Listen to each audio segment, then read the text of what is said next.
Mais contrairement à ce qu'on pourrait penser en allant sur les réseaux sociaux, ce n'est pas la voie la plus sûre vers l'enrichissement.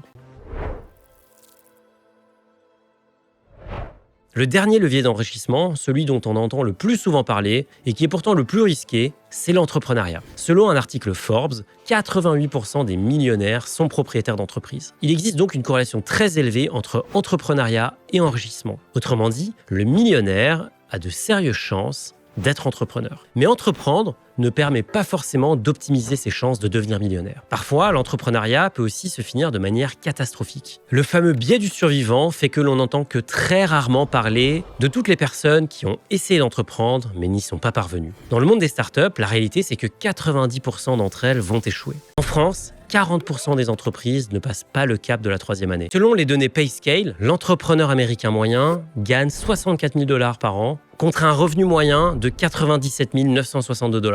Mais entre l'indépendant qui privilégie la slow life, le boulanger qui se lève à 4 h du matin ou le start-upper qui ne compte pas ses heures, la dispersion des revenus est considérable. Tout comme le taux horaire. Un entrepreneur qui réussit, c'est plutôt une rareté d'un point de vue statistique. L'entrepreneuriat peut être un levier d'enrichissement exponentiel. Mais contrairement à ce qu'on pourrait penser en allant sur les réseaux sociaux, ce n'est pas la voie la plus sûre vers l'enrichissement. Si vous souhaitez bénéficier des avantages de l'entrepreneuriat sans en subir les inconvénients, le mieux est encore de posséder des parts dans l'entreprise dans laquelle vous travaillez.